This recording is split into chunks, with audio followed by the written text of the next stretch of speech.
Yo, what's up? Welcome to another episode of Check the Credits. Yes. You know, this is the show where we check these credits. You know what I'm saying? We check everybody. You know what I'm saying? You feel me? Today I got my laptop out. Oh, okay, because I had to do my research. you had to do the research on our I guest had to for do my today. research. I don't know if y'all can see my laptop over here, but I had to do my research on today. We're proud to have this person up in here because I came up with this kid. I worked with this kid ever since he was 17, 18 years old. You know what I'm saying? Was on tour with them at one point. But yeah. Rehearsed in your basement. Rehearsed in my basement, the whole nine. Yes. Y'all give it up. Y'all hear him over here, so there's no point in keeping it a secret no longer. Y'all give it up for my man, Mr. DJ. What's happening, man? What's happening? How are you, man? Yes, sir. Everything's good, bro. How are you? Man, I am well, man. I'm blessed. Can't complain at all. All right. That's what's happening. That's what's happening. For those who don't know, like you're the third member or, the quiet member, but you were featured on the first album, the Southern Playalistic album, on the artwork. Absolutely. As the third member. On the floor. Yeah, right? the guy sitting on the floor on the inside of the album cover. That's right. The, boys, the third member of Outkast. Absolutely. Absolutely. Yes, and that was during my time working with you guys as manager and everything like that. And like you said, had you guys rehearsing in my basement the whole nine and man, we fed your monkey and everything. Y'all don't even know, man. Like, I'm gonna give y'all some real history. Ian used to have a monkey for people that don't know. We got to talk about this monkey. This man had a cage with a monkey in it. How big was the monkey? Yeah, about that size. Mini man. Yeah, that was smart. Ian, what the monkey name? Okay. What's the name? The monkey's name was Chiquita. Yeah, man. Back in those, Chiquita. But that was the name when I bought her because she was an adult when I got her. See, Ian was rich way before anybody else. He was like Michael Jackson rich back then. He had a monkey back then. Yeah, but you're going to get a lot of people reminiscing because a lot of people like to tease me about my monkey, man. Like, you had a monkey? Yeah, I had a monkey. Yeah, man. But that's when they were legal in Georgia and I bought it from the pet store. And it was something that I always wanted, you know what I'm saying? So I bought them and, all the folks that came through, that were rehearsing in the basement, like Mister and all of them, they got the chance to meet Chiquita and stuff like that. So. Yeah, absolutely. So I just figured out the mic was down like this so that the camera can see. Oh, okay. Is he good? Yeah. Okay. You get money, man. Okay. I appreciate that, though. That boy said you got to make me look crispy on the camera. Now, make sure they can see I me. understood the madness, the method to the madness. Got it. Now listen, my boy Cashjunky know how to set it up, boy. You wouldn't believe. It's but really that's real why proper in here. I don't touch nothing. Like, because every time I touch something, I throw it out of alignment. It's like, I got it. I got this. Well, I must say, all of your airings look very good. They look very professional. So, thank you. Yeah, he does a good job. I appreciate that, brother. Yeah. So let's get into it, man. Do it. Let's talk about the start. Now, of course, I know a lot of it because I was there, but our audience doesn't know. Yes. Don't know that buck Cashjunky don't know. You know what I'm saying? So he a young buck, so we got to educate him. Okay, I'm trying to learn. So my cousin is Rico Wade, who is Rick kind of found Outkast. Rico is also 1/3 of Organized Noise, the production team. So Rico Wade is he's my cousin, but more like my brother. We actually grew up in the same house together. I don't know if anybody's old school, but you ever take bath in the same bath water as the previous person. Me and Rick took bath in the same bath water. We ate biscuits because we didn't have nothing else to eat for dinner. Like we came up from the ground up. And so when he discovered Outkast, at the time I was doing what hard-headed teenagers do. I was stealing cars, doing all little things that teenagers do. And I told my cousin, I said, hey man, you should let me DJ for that group you got. And he said, well, all right, I'll ask him. And so he asked the guys and the guys said, yeah, we need a DJ. Mm-hmm. And so my cousin took me off the streets and got me out, kept me out of trouble and put me in as a DJ for Outkast. And that was kind of how my career started. I mean, I started as a DJ. I was DJing since about 10. Right. And I DJ'd all the sock hops, house parties, school dances, all of those kinds of things. And then my cousin put me on and got me with the guys. And that was how I became the DJ of Outkast, and started to tour with the guys and do shows. And then eventually, I stopped doing the DJ and turned that over to DJ Swift. And me and the guys decided to form a production company. And that was called Earth Tone 3. Right. Earth Tone 3, we were responsible for... Well, hold on. When you say the guys, make sure that they understand. Guys are Outkast, Big Boy and Dre and myself. We formed a production company called Earth Tone 3. Right. Okay, let me say it that way. Okay, because I just run it all down. Absolutely. It's all so, okay. No, that's good because, like, I know I've heard Outkast talking about how they moved away and started doing their own production, but then you know what I'm saying. You don't know the full story around it. Yeah. So now we're about to check the credits, Junkie. We're about to check the credits for real. I'm ready. I'm ready right now. Go ahead. I got you. I feel him getting it. Get ready to get into it. Yeah, I got him on the first one. You feel me? Let me get him first. You know, since you already brought up this Southern playlist. So first of all, Organized Noise produced the entire first album. Yes, Organized produced the entire first album. Okay, so that's Southern. The Southern Playlistic album was completely produced by Organized Noise. Yes. Okay, so you turned over DJing duties to Cutmaster Swift after the first album, and then you, Andre, and Big formed a company called Earth Tone 3, a production company called Earth Tone 3. Absolutely. Okay. Started. I think we decided to form this production company while we were on the road touring for the first album. We had equipment set up on the back of the bus, and Dre played Elevator's beat. And we rode Elevator's beat for about 3 cities. Just no words to it, just a beat. And that was when we decided, like, hey man, maybe we should start producing. Right. Maybe we should start producing. And so that was the start of us producing. And from there on, as the albums progressed, we started to produce a little bit more and more of the albums until it got to a point where we were, pretty much producing the Outkast albums. Okay, so let's just start at AT Aliens. Okay. So a classic album. Yes, I appreciate that. Thank you. Landmark album. Yes. You know what I'm saying? Yes. Let me tell you, okay. My favorite was Southern Playlistic because we were all poor at that point. Yes, you know what I'm saying? Yeah. So it was like there was no egos, nothing. Not that there were egos going forward, but we were just trying to make it at that point. To make it and just giving a play-by-play of the day by day. Right. Yes. And of course we know about the infamous "The South Got Something to Say." Yeah. You know what I'm saying? Well, that came and that really, man, it's become commercialized now in a sense to me. But man, that shit came from really deep within because at the time Dre said that, we were not recognized as a hip hop city. We were not recognized in hip hop. That's right. We were not on the map, so to say, in the hip hop world. And we had so much. Dre felt like, he would always say it, man. The New Yorkers, man, people, man, they don't even listen to it, man. We got so much to say, man. We have so much pain. We have so much to share. Right. And nobody was, we weren't giving the mic, if they were passing the mic around, they were not passing the mic to us. All right. Yeah. So was it safe to say, and we're going to get back to your credits, but is it safe to say that you not only opened the doors for the South, but other regions as well? Yeah. Because hip hop was New York and LA. Absolutely. That was hip hop. Mm-hmm. You understand what I'm saying? We had pockets of people in Florida with Luke and Houston doing their thing, in Texas. It was Houston, right? It was Houston, yes. You know what I'm saying? We had pockets of people doing different things, but no movement, no real movements. That's correct. Would you say that Outkast and Organized Noise spearheaded a movement that opened up for the I'm just, it's just a question. No, absolutely. The Saint Lunatics, you know what I'm saying? I would think so. Plies in Florida, you know what I'm saying? Absolutely. I would say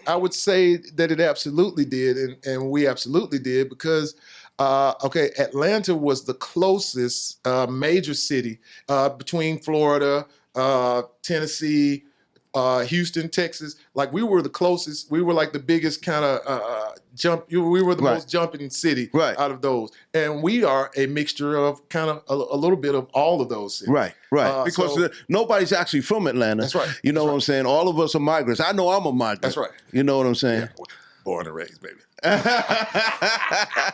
Hey, Cashjunky a migrant. I'm a migrant. Hey, man, there's nothing wrong with it. That's what makes the city so great. That's why Atlanta's such a great city at this point. Right. Yeah. So yes, I think that we definitely could take some of the credit for putting us on the map. Now, I have to say, there's two parts to this. I have to say that Jermaine Dupri absolutely also brought the spotlight to Atlanta. Right. Now the groups that he also brought spotlight to Atlanta. He brought the spotlight to Atlanta. I mean, we could be open. Jermaine's my boy. I could talk about Jermaine if I want to. Okay. Well, it's not a bad. What I was going to say was not bad. But it adds a little significance to what we did. The groups that he did bring from Atlanta, they actually kind of represented other places. Right.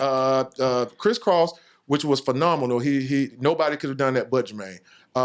They kind of represented more of a Naughty by Nature, New York vibe. Right. Not so much Atlanta. And the Brat was more of a West Coast Snoop Dogg type vibe. Exactly. And she was from Chicago. Yes. And so it not only did it leave room for us to actually represent Atlanta, where we were from, it just, it kind of made it even better because no one had driven down that lane yet. And see, and the thing of it is, in defense of Jermaine, that was the music he was influenced by. Absolutely. We didn't have a scene here. Absolutely. You know what I'm saying? And to that point, Rico and I and all of us, we used to sit in the living room and watch Naughty by Nature and all of those people. Right. And all we knew was Exactly. That was all we knew. Rap City, the Basement, all of those things were actually what we were influenced by as well. So I understand, yes. Okay. How he was influenced by that. But officially, yes, y'all brought the Atlanta.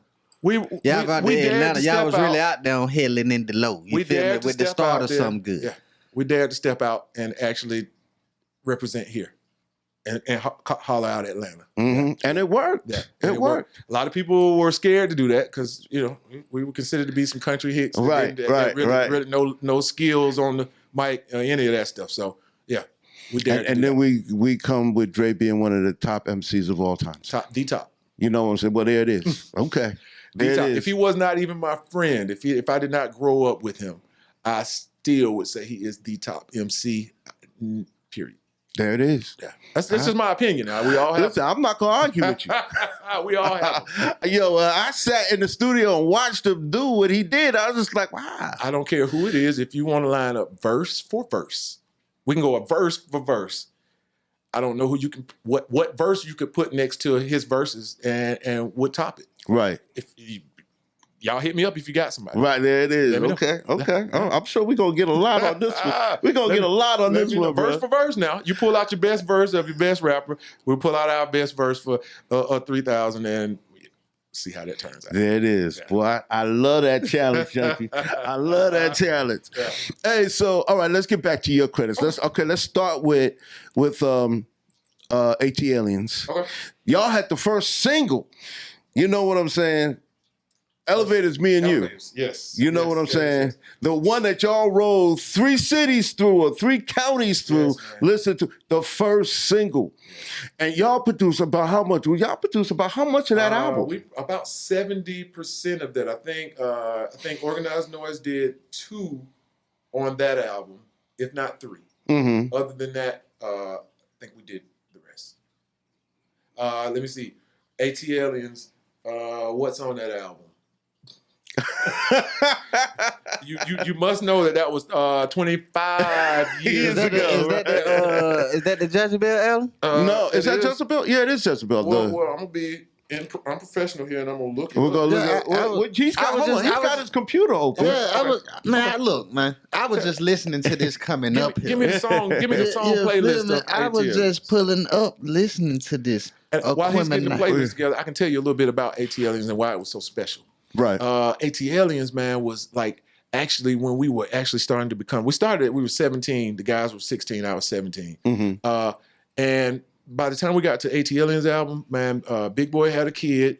we were actually starting to deal with some real life situations and actually starting to grow into adults and have responsibilities. So that album actually reflected a lot of growth and maturity. It's kind of a not dark album, but it's very moody. That album is very moody, and it just kind of depicts the times that we were going through. Big lost his aunt during that time.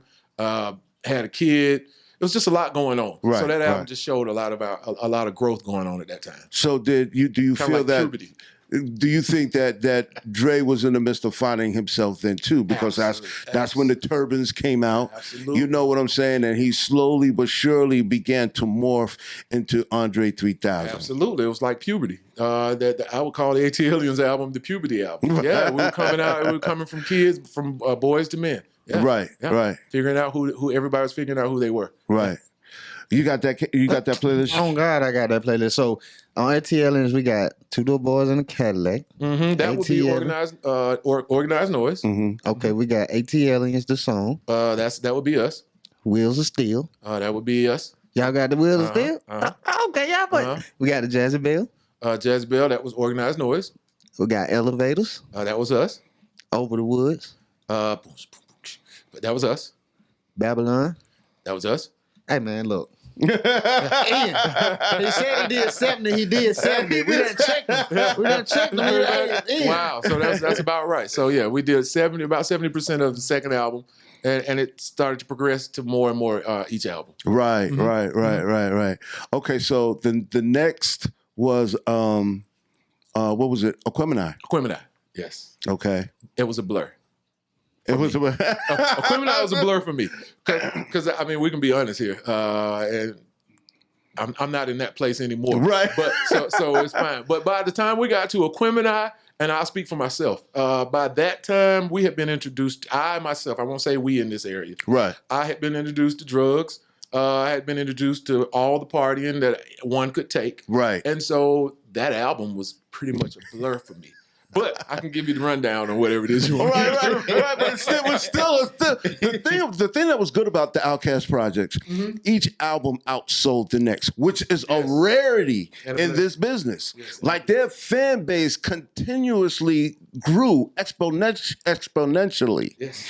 You know what I'm saying? Which was, nobody saw that coming.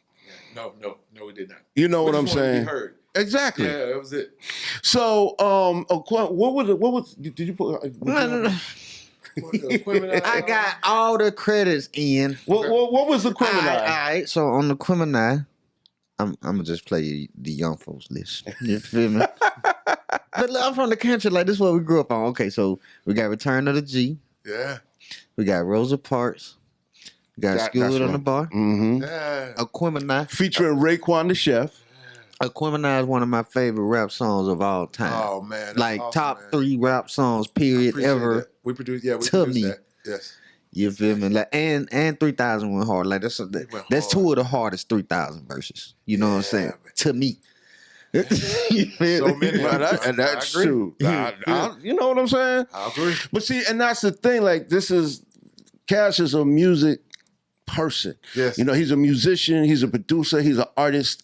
You know what I'm saying? So to hear him say that, you know what I'm saying? Do you realize what you guys did for the culture? You know what? Period. I in the last year or so, I have just started to understand what it did for people. Right. I've always had people to tell me what, how they grew up on our music or what it did for them and that kind of a thing. But I think it really all just started sinking in over the last year, how much of an effect, we had on so many people. Bro, I'm from Alabama. And my uncles, my pops. This is what we grew up on. We grew up on the Outkast. We grew up on the Goodie Mobbs. You feel me? So it's like y'all gave something to folks that's in the country. Like y'all like, hey, I'm in the city, but they think we country or whatever. Like we really from the country. Yeah. You feel me? But we can relate to it. It's like I can relate to what they talking about. That's absolutely. That was like Dre wearing the I'll tell you how everything we did was really based on real life type things.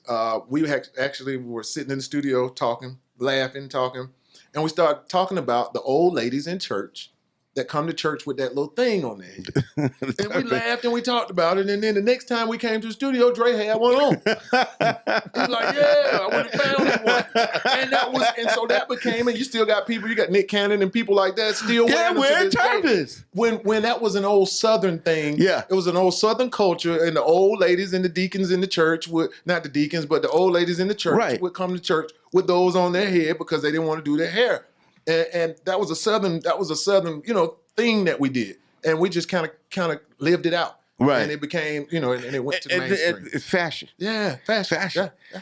The impact that you guys had on everything around you. Yeah. You know what I'm saying? The impact that Atlanta had on us. Right. Well, it's what we transferred into music. Absolutely. Yes. Absolutely. Yeah. Wow. Yeah. The impact that Georgia and Atlanta had on us is what we translated into music so that the world could hear. All right, so let me ask you this. Let's go here. When did the Grammys come into play? Because I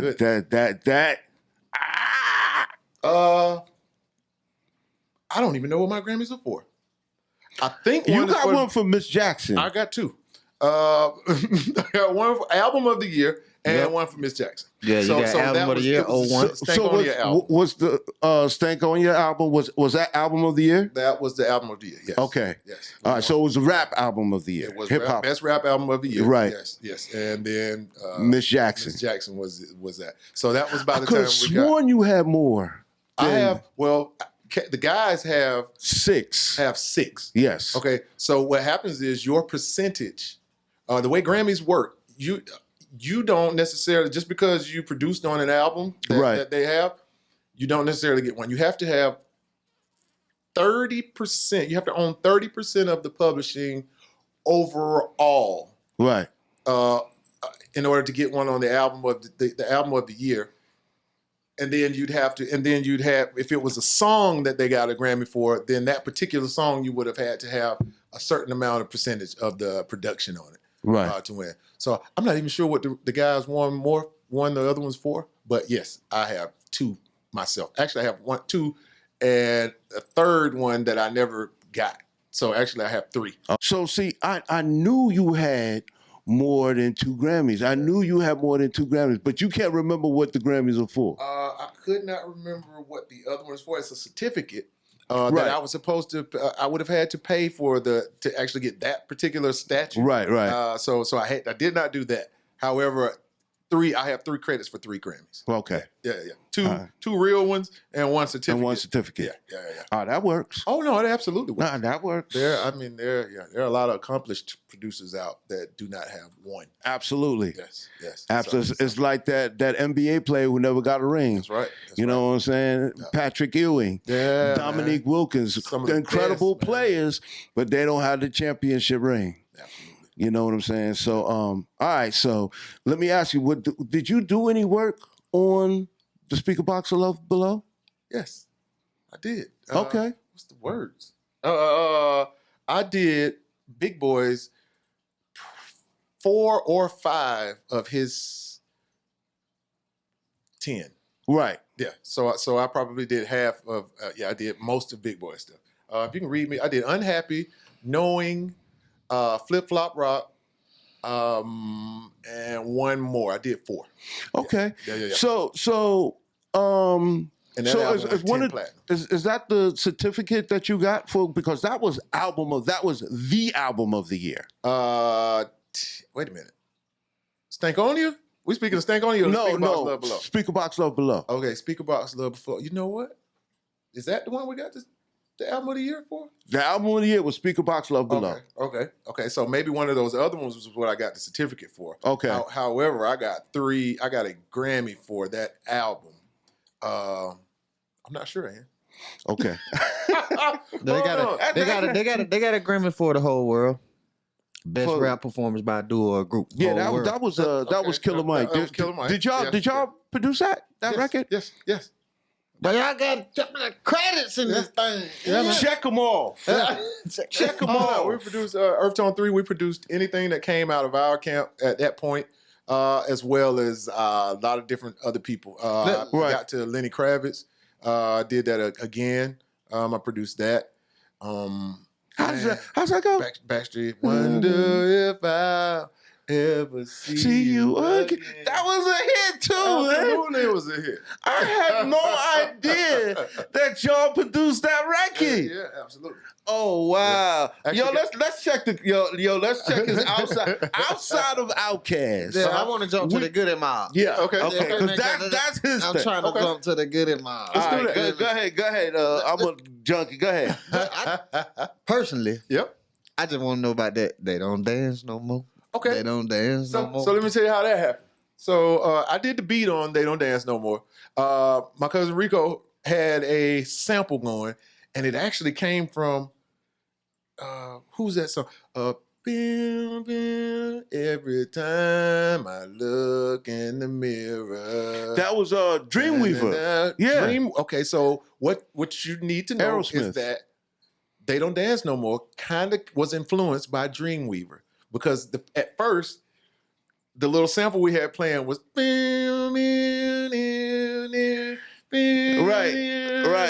And that just kept playing at the dungeon, And my cousin Rico was like, shit, I don't know. I gotta put a beat on it. I don't know. So I sat down and I programmed the drums to it and I programmed the beat to They Don't Dance No More. And that's where it came. We took the sample out, I replayed everything, turned it into something to something totally different. Wow. And so that's where that came from. Big classic. Yes. Big classic. I appreciate that, man. And then let's see, others on Goodie Mobb album. Black Ice. Yeah. I produced Black Ice. Which was dope. Yes, which has a story behind it. You get a kick out of this one. Black Ice actually was the remix to Mr. Blackberry Molasses. So if you played an acapella of Blackberry Molasses to the instrumental of Black Ice? oh, they'll rise perfect. Because I had Mr.'s acapella on repeat at the dungeon. On repeat, and I was making a remix. I was doing the beat for the remix to Mr. Blackberry Molasses. Git walked in, like, what's that beat? I'm like, man, I'm doing this remix for Mr. He's like, hold on, turn the acapella off. And I turned the acapella off, and he just kept jamming to it. Shit. Within an hour, he was like, shit, turn the mic on. Went in, laid the verses on it, and that's how Black Ice. Wow. So y'all took my remix for Blackberry. Thank you.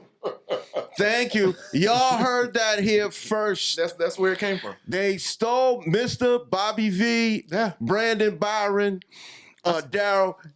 Black Ice was your record. I see Goodie Mobb took it from y'all. I see Bobby quite often down at Lake Lanier. We both got boats down at Lake Lanier, so I always see him down at Yeah. Showing out. But you didn't have Black Ice though, Bobby. Yeah, no. You know what I'm saying? You lost that one, bro. All right, so wait, but hold on now.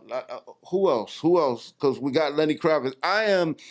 That is one of my favorite Lenny records, and I had no idea that you guys did it. And you know they had posted. Did you see the top producers coming out of the South? No. Did you see that list of producers that came out? Is it something recent? It was at least about maybe a couple of years ago. Oh yeah, we're on there. You're on there. Yeah, I actually saw that. Yeah, you and your cousin was on there. Yes, you know what I'm saying. That was an honor.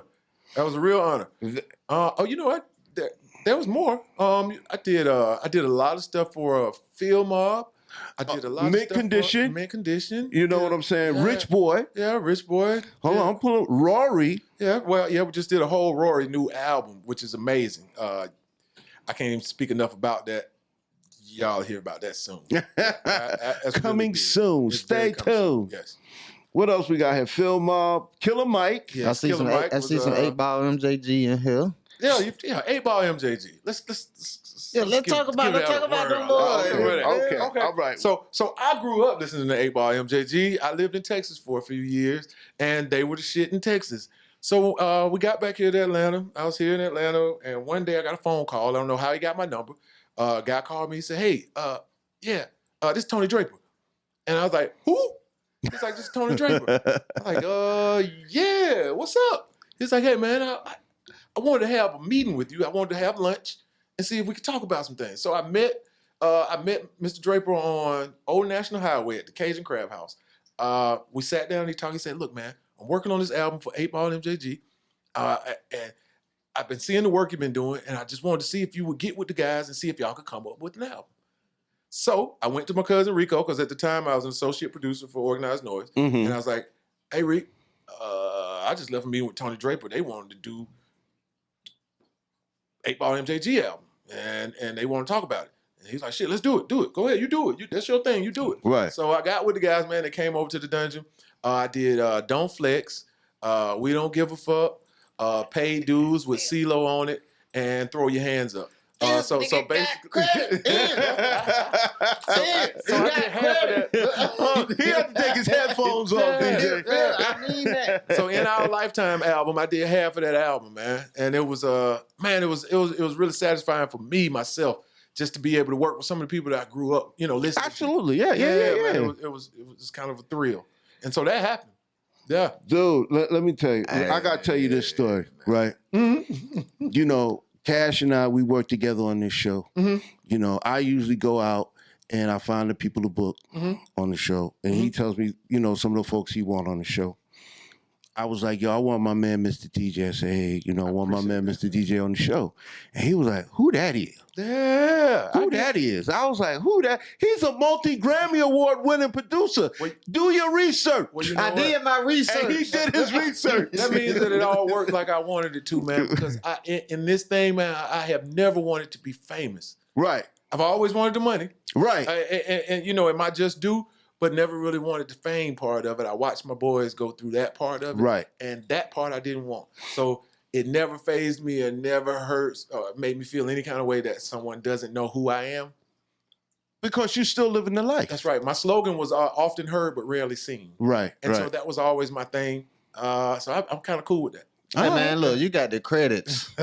You see what I'm talking about? I say, young buck like me, I got to go look up the credits. You feel me? So then I can tell my demographic, hey, that man a classic right here. He right here in the city. Right here. Right here in the city. You feel me? You got to let this. Born and bred. Well, I'll tell you, part of the reason why music has changed and the way music is made has changed. So people do not look for producers like myself. Yes, they do. The real ones do.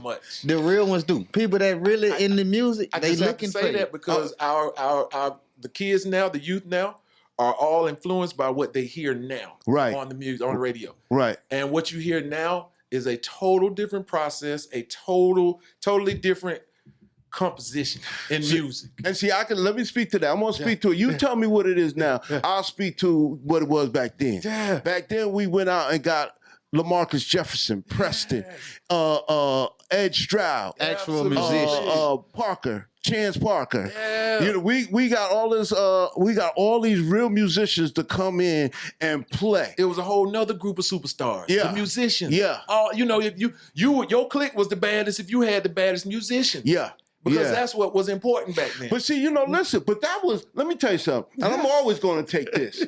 That was Organized Noise. Organized Noise was the one, okay, that's y'all why go we in were the there. baddest clique. Exactly. Because we recognized that music and required instruments, and back then there was no other option. Right. Now you got now a producer these days can not have headphones, not have volume, not have speakers at all. They can sit down to a computer and place a bunch of sound pieces into a graph and hit play, and it's a beat. That to me, I cannot even, I can't really get my hands around that, because when we made music, it came from within. It had feeling. Right. We played what we felt, and then each musician played what they felt. So there is no way to translate what you feel into placing a bunch of notes on different places. on the computer screen. It's not. Your beat has no life. And when I say, or it doesn't have a soul, and I'm not saying it doesn't have soul, I'm saying it doesn't have a soul. Right. Meaning it's not living. Right. It didn't come from, you didn't birth it. It was kind of more of a, it didn't come from within. Together. Yeah. And so that for us also made your artists of our time right. Because all that you felt and you put into that beat, well, then that translated to the artist. And the artist felt that, and they sat there, and maybe they sunk in their seat, and they writing to it because they feeling that. And that's how you got great songs, because it was all about a feeling. Right. Yeah. that doesn't exist right now. Right. And so people don't necessarily look for producers like myself. They kind of look for more of the dude with the Fruity Loops that can throw that beat together and it sounds like that hit that's on the radio. So they're not looking for the feeling, they're looking for the trend now. For the trend. And a secret for artists out there and producers out there, the way you get a hit is to do something that no one else has done. That is not what is like something else. Right.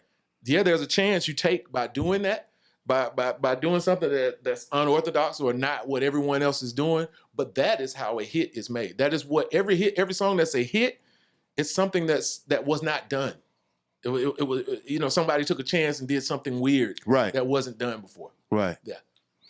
All right, man. Wow. Yeah. Yo, Junkie, did we check some credits today or what? I've been over here with my laptop. You already know what's going on over here. You have inspired this young man. Man, that's great. You know what I'm saying? To no end. You know what I'm saying? And I'm glad that I was able, we have this old school history that I could pick up the phone and be like, yo. You thought about me, man. Absolutely, man. I'm going to continue to think about you, man. Bro. It's going to be, you're going to see a lot of me this year. Right. And I'm looking forward to that. I'm looking forward to this Rory project. I'm looking forward to all the good things that you got coming for us in 2022 and beyond, brother. Yes, man. I appreciate it, man. And likewise, man. Right. Always on your team. If you ever need me for whatever you need me for, I'm always here, man. That's what's up. Yes, That's what's up. Love. So, yo, man, we have officially checked this young man's credits. Checked him. I've been checking him. He got a real check. Right. I don't know. He got the realest one we done did so far. I don't know. It wasn't even enough. I didn't even have enough room to fit everything on that thing that you're looking at either. I'm still over here on all credits. I'm over here. Like 10 more people that I did not put on there. I'm over here on the internet with it. He did the deep search. Oh, you know what I'm saying? That was the surface. He did the deep search. Cause you sent it to me. I'm like, okay, let me hit it on Google. Yeah. Hit that thing on Google, but that thing go from early 90s to right now. All the way up. Absolutely. Right now. You feel me? That's respect. Because you just talked about how the times have changed. Yes, man. But you able to you know what I'm saying? Like keep going with the times. You ain't just fall off. Absolutely. And that's a rarity too. You got different knowledge. You feel me? Like if you can have the knowledge of right now and the knowledge and the actual skill that it took back. That's why you got producers and then you got beat makers. That's basically what you're talking about. That's right. There's a lot of more beat makers, but you actually understand what is music, what's music supposed to do, what's the true meaning of it, instead of let me just produce this beat right quick and I'm gonna email it out. I don't know what they're gonna put on it. That's right. But yes. That's not how it's done. Yes. So I appreciate y'all having me, man. How can people find you? Huh? How can people find you? You can find me at I am Mr. DJ. You can reach me at campdavid.com. You can reach me all of my Instagram, all of my social media handles are I am Mr. DJ. Okay. Yes. All right. Or you can call me. We ain't giving out your number. Y'all not getting that number today. That's not happening. Look him up on his social media or his website. That's right. That's right. He'll respond. What he's telling you is he'll respond. If you're serious about what you're trying to do, he will respond. But we are not giving his number out today. No, we will not. We will not. So, yo, this has been Check the Credits. This has been our producer segment. For today, Mr. DJ, again, I can't thank you enough for coming by and sharing those stories with us. 'Cause everybody want to hear stories about Outkast, man. You know what I'm saying? They're the group, one of the most phenomenal groups ever. And you spent a lot of time with them on stage and behind the scenes.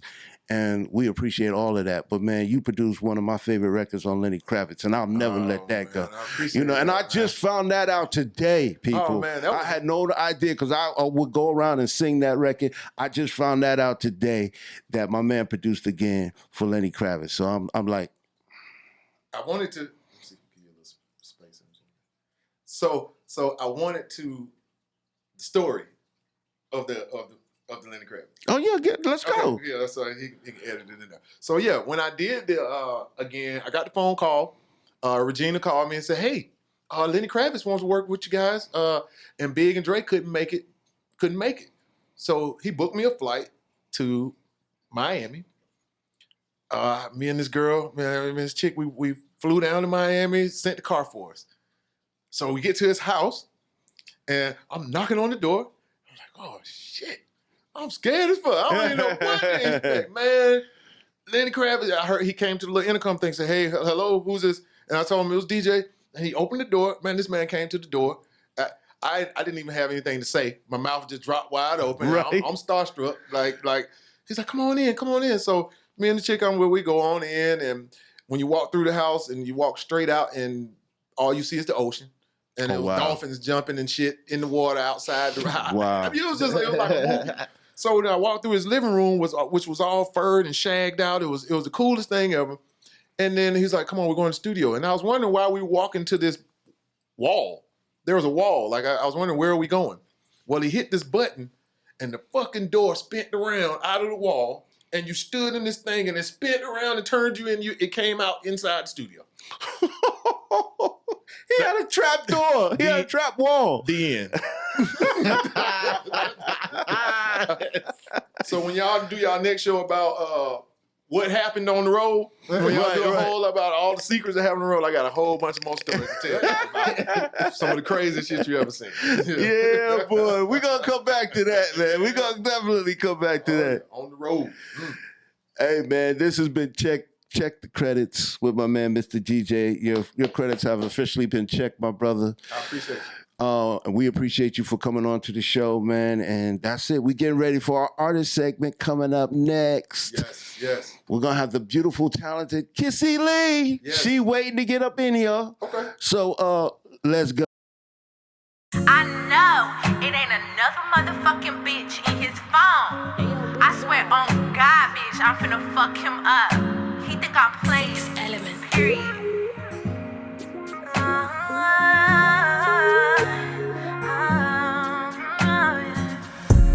They say all bad girls are crazy. Promote your neck. Trust I'm going through your phone. You better not snatch it back. And if that same hoe in your messages, then I'm on that. That's when you know you hurt and you miss, cause he had your back. And it's that ghetto love, that gangster love. Focus on one bitch, that's rich sex, keep you stacking up. And you know I handle the D out your face flat. And it ain't even all about that, just reminding you I'm with that. Tell me who gon' love you when you don't get love. And who gon' keep that bed warm when them hoes get ghost. Why you always gotta be the one who do the most when I'm your baby? It's always some shit with you. It's always some shit with you. All the shit you put me through should've been deleted. You tell me why you do the most when I'm your baby. I'm Monica so gone. Keisha Cole singing a love song. My bitch like, yo, why do you stay for? Cause I feel like I'm who he made for. I push him to his limits, make sure he ain't no business, yeah. 112 with it, we can do it anyway. Tell me who gon' love you when you don't get love. Who gon' keep that bed warm when them hoes get ghost? Why you always gotta be the one who do the most when I'm your baby? I'm your baby. It's always some shit with you. It's always some shit with you. All the shit you put me through should've been deleted. You tell me why you do the most when I'm your baby. Always got holes in your phone. Always something. This is from our artist, our current guest, Artist Spotlight, right now, here in the building with us. Now, I've known this young lady, Cash, for like, years. How long that is, Ian? Years. How many years that is, Ian? We talking about like 1757? Something like that, man. Yeah, about that time. Yeah. You know, she started off, I'm going to let her go into her own history, right? But she started off on the Diddy show, Making the Band. Oh. And then, I was lucky enough to get her in a band, in a group here, because Diddy was playing around. Did you shut down the studio? Did you shut down the studio? I didn't shut down the studio, you know what I'm saying? I didn't shut down the studio. I let them go ahead and do them, you know what I'm saying? But, she continued on to be a successful songwriter. So we're going to check her credits. And then an artist. An independent artist doing her thing independently. So, all right, let's just talk to her. You already know I'm ready to check some credits, Ian. I don't know. I don't need to check your credits. I can do that on my own time. Yeah. You feel me? You're right. We on her time right now. Ladies and gentlemen, my girl Kissie Lee. What's up? Hey. I'm here. Looking beautiful as Thank ever. You know that she just glows. Kissie just walk in the room and just be glowing. You know what I'm saying? People be saying that. I'm like, what that mean? I mean, you got an aura about you. You know the Last Dragon when they got that aura around. You walk in and this is this little aura going on. It's like, okay. That's dope. So what's happening, Mama?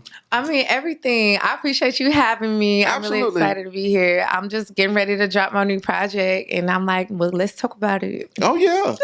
Oh, yeah.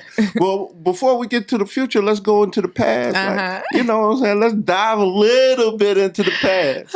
As much as you want to dive into it. I know, right?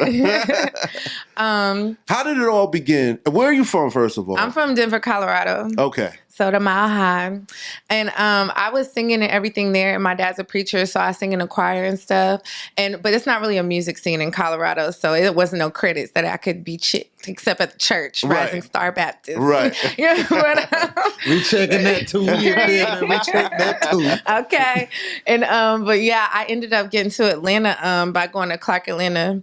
I applied to all HBCUs because I just really wanted to go to HBCU. And Clark Atlanta had sent back, my mom had sent them my music. And so they sent back this letter like, oh, well, we can get her music played on the radio and this and that. So I was like, okay, well, I guess I'm going to Atlanta then because music is my thing since I was little. Okay. Mm-hmm. All right. So you got here to Atlanta, attended college. Did you graduate? No, not yet. Yeah. We're going to see if they got a little online thing. I would love to have a college degree. That would be very nice. Right. But yeah, I got swept up into the music scene ASAP. So how did the thing come about with making the band? Well, that's funny because I really my dad had called me and said they were doing like a whole casting thing. So I was like, okay, well, I didn't tell my parents, but I wasn't really going to school for real. I was like in the studio. So I'm like, let me just go. And I was looking for a job anyway, because I know they weren't going to take care of me. And I ended up standing in the line for making the band. I think it was for the season 3 of Danity Kane. Mm-hmm. And so I ended up getting called. I got chosen. Like they had Diddy come out, Mr. Brother Love came out, and he had me perform again. And then they ended up sending us out there like 2 days later. Really like a day later because it was a Friday, and then I went out to New York on Sunday and just had to live in the house and do all this stuff. So, and you made it pretty far. I did actually. I made it, well, like how they edited it, I made it to like the second to last episode of that season. Mm-hmm. Yeah. That's what's up. I did pretty good for myself. Yeah. I was 17 at the time, so. So from there, what happened? You come back to Atlanta. You didn't go back to school. Mm-mm. How did it all work out? Then how did you morph into like being that writer? Yeah, so what's funny is it's you. Check his credits, exactly. I was like a bottle girl at the time, and then I don't know how somebody told me the Jagged Edge trying to put together a girl group. So boom, then I think you were working with them at the time, and I met you. They ended up choosing me for a little bit, but I think I didn't end up keep staying in the group, and I was like crying in Ian's office. And he was like, he really embraced me. He was like, big brother. And he taught me, he was like, look, you're a really good songwriter. I'm going to put you in with these producers. Like he introduced me to a lot of big producers and different songwriters. Like just sit up under them and write as much as you can. And that really got me started, like songwriting. Wow. I didn't remember that. Okay, I see what's going on. So I got to come in Ian's office, start crying. Right. And then he'll pour some straight. Okay. She got the recipe. I forgot about. I was working with the twins, with Brandon and Brian Casey, and they were putting together this group. Angel, I can't remember what the name was. Bad Girl was a Bad Girl, and that's how. Oh my goodness! Because I bust out crying. He's like, I can tell you really want this. I was like, I just don't know what I did. Right. Well, as you can see, the group never really that part. You know what I'm saying? So, all right. So you started writing. You started writing with some really credible people, though. You know what I'm saying? And people were paying attention to what you were doing. What was the name of the writing team? I ended up getting in a writing team called Right Time, which shout out to B Hess. He's still like currently like me doing his thing, right, working with Eric Bellinger. A lot of big artists, Rotimi, and Dominic Gordon. He was like a big producer too still. So I was in their writing team with them. So it was one girl and all these guys. That's how I really taught myself how to engineer too. Because some nights it would just be all parties in the studio and I'd be like, we got to write this song. Right. So I'd be like, how do I just press the 3, right? But yeah, so under them, like with the writing team, we got our first placement with Tanisha Kelly. She was a Warner artist, and but she was Warner Japan, but she was really big, like still big virally actually. So I got my first 2 placements with her. Then it ended up being Kiki Wyatt, then the OMG Girls, then Tiny Harris, then like the list just started piling on after that. Yeah. Right. And I got my credit check right here. Okay. Okay, yeah. So you wrote songs for Sammy, Tiny, the OMG Girls, Jacob Lattimore, and you knew people like Jacquees. Yeah, Jacquees definitely was a big one for me. Just being in the studio with him, he inspired me a lot as far as my artistry too, because he would be so like motivating, like, oh, that song is fire, that need to be your single. And he would just always have so much energy. Like, and even still, every time I run into him, like, what you need? You know, I always got you. Like, he's always cool. And Jacob Lattimore, he's like super huge acting in The Chi now. Right. And every time I see him, it's all love. Like, I really worked really closely with Jacob. Even Alex Laprie, she's on Power Book too. She's on Power. I used to write for her. She can really sing, what? and she killing it. Yeah. Right. I was watching Power, so I said, I know that girl, but she's grown, right? I was like, and what was funny was like her picture popped up on my Facebook, you know, one of my Facebook memories. Yeah. I was like, wait a minute. Oh, snap. Yep, she's doing her thing. Yep. She's doing her thing. So I'm proud of like my circle that I came up with. Even Algie Smith, I used to write for him, and he's a super huge actor. Yeah. And Skylar Stecker, she's a Disney artist. I got my first #1 on Billboard writing for her. And that was actually produced by Tricky Stewart, which was like a huge producer. Right. So yeah, I got Tricky. my first #1. So that was like big for me. That was like by myself. So yeah. Wow.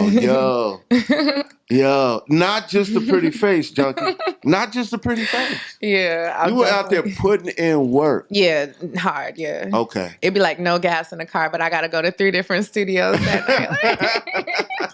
Because writers, we don't get paid just to pop up. Like, eventually you can, but Right. Well, once you become in demand, you know what I'm saying? Then it's like, okay, well, yeah, we need her. I need a... yeah, now I'm getting that. I'm getting that now. You know what I'm saying? So, okay, so we had Mr. Hanky on the show last week. Of course, you know, we had to talk about the My Love collaboration. Yeah. Because you do know that was my song first. You do know that. What you mean? My Love, I cut My Love on a act I had with but we had different lyrics because you wrote you wrote it. I switched it up, yeah. Yeah. But I had an act with 2 young ladies called Berkeley Park. Yeah, I remember them too, yeah. Yeah, that's right, because you would think that's dang, right. Yeah. So, you know, Mr. Hanky, but you know, the business wasn't right. You know what I'm saying? So Mr. Hanky had to do what Mr. Hanky had to do. It'd be like that. You know, so it'd be like that. So I'm not bitter. I'm not bitter at all. I ain't know. But yeah. But so how did that collaboration come to be? Oh man, Mr. Hanky's amazing. So I'm his artist now, basically. Okay. We just have so many great records together. We're actually working on, because we got one in a tuck. But yes, My Love came about. We just kept running into each other at events. And we're like, we got to work, you know, the lingo. And so boom, we were at Gold Room, and he was like, you know what? We're going to make a Grammy together. I said, I believe you. Or we're going to get a Grammy together. I said, I believe you. And so he actually hit me up, and we set up a session. So we did a session like 2 days later, and My Love was one of the first records we did. We did like 3 records that week. But yeah, My Love was one. Sheesh, I had just put out last year with Light Skin Keisha that hit top 40 on radio. So yeah, we just been going up. I really love, like, I feel like My Love still has a little bit more push in it. Right. Because like you saying, like with the business being right, it still just be a lot going into, I'm still learning as an independent artist, like what all a record takes to get out there. So I learned a lot more, and I know My Love can get a little bit more push. Like it might get a little booed up type of vibe. Right. So you never know, man. You could release a record like that, like the whole boot up thing be out for a year or so. And then all of a sudden, out of nowhere, it's like all over the place. Yeah. It just takes one person to be like, yo, this is a dope record. Let me go ahead and let me give it some life. You know what I'm saying? So I never count anything out. I don't count anything out. You know, well, real quick, you know, since we're on the power trip, you know, your girl Light Skin Keisha too is doing her thing. Yeah, she's killing it on power too. I love it for us. I'm just like, wow, like all of these people coming out of Atlanta and getting themselves on the big screen. Yeah, get me on power. Get me on power. You gotta do a song. You gotta do a song with Kissie. That's what happened. Obviously, I gotta come to your office and start crying first. It's a couple steps. So, let's talk about licensing now. You know what I'm saying? We did a couple of licensing deals. We had like 2 songs, right? 2 songs in the movie Jen. Yep. That stars Arrested Development Speech, his daughter, Zoe. Yes. And Zoe Lee. And you know, are you still in that space at all? I actually I just got an email to get back into the licensing, like, because I think I was heavy off into samples last year. And then, so getting this email, it's like, okay, I got to get all the songs that are just, they can clear easy. Right. So I'm actually about to get back into the licensing space because I kind of forgot about it, just writing so much for people. And then I'm like, oh yeah, that's a whole nother lane too. And I have all these records that may not get picked up by the artist, but can end up on a soundtrack or a movie, like how we did with Jen. So yeah, because you just pulled records from your catalog. Yeah, so I got hey, what do you think about this? What do you think about what lane you need? And then they were like, yo, we like these 2 records. Yo, we're gonna go ahead and roll with the situation. And both songs were in the movie. Yep, I watched it. It fit perfect too. Yeah. So what's next for Kissie? Yes. Since everybody else is going to the small screen. I know, right? People always ask me, I feel like I always thought in my mind, maybe I have to change my mind. I always felt like that's like a whole other grind, just like music. And I feel like once I really like get my music to a place, then I'll go into the film. You know what I'm saying? You can't. I used to think like that too, Kissie, straight up. Folks had to force me to get into the whole film and television thing. Because I was thinking the same way. I was just like, oh man, I'm a music guy. Because they like headshots and stuff. So I'm like, well. Yeah, you gotta. Yeah, but I mean, that's how I started off was acting. I got paid to like do commercials and plays and stuff in elementary school and middle school, all that. So I do want to get back into it. And I feel like seeing all my peers do it, I feel like I really can. I think I've gotten to a certain level of my music where it's like coasting now. And I got a good fan base where they would accept me being in a show or something like that. Absolutely. You can get in a show, but it's just it's creative. Yeah. Like as artists, do you really make the most money from your music anymore? Right. So you got to find other avenues to go make some money. And it might be in TV, or TV might make your music blow up bigger. Right. Like you never know but they shake each other's hands. Well, I do have a show that I'm going to be on, but I don't know. I mean, they kind of leaked it, but I'm going to be filming more this summer. Okay. It's more of a reality-based show, but it's not Love and Hip Hop, no. It's not that. It's going to be really good, and it's music-based, and I'm going to be with, some big legendary artists. So, and that the producers are already talking. Can you tell us a little bit, bro?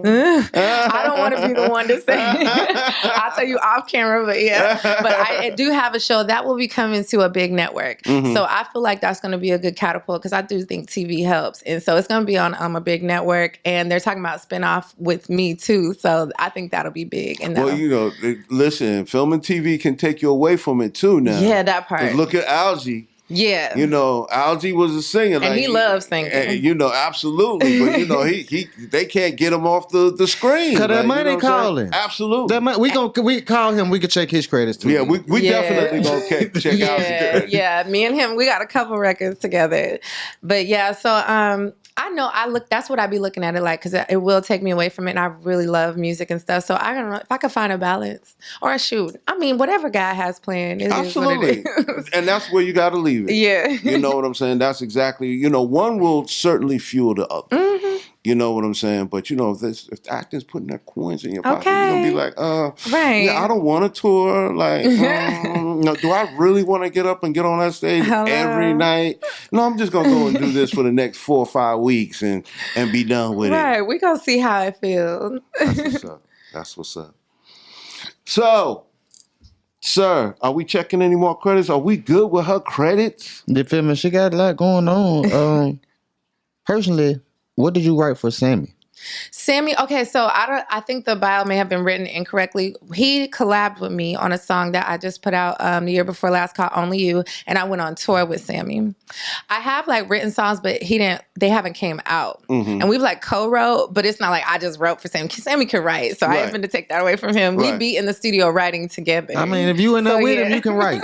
That's what that is. If you in there with him, you can write. Yeah, he's big, bro. I actually went on tour with him. It was lit, like right before Corona hit, and it was like sold out to the wall, all girls. It was crazy. Yeah. Oh wow. Yeah, Sammy, he bring them out. Oh, bring all the women out. Yeah, it was lit, and they was like really my fan base too. Like, so then, if you went on a tour with Sammy, but it says your first opportunity you was on a tour with Kiki. That was the first tour, yeah.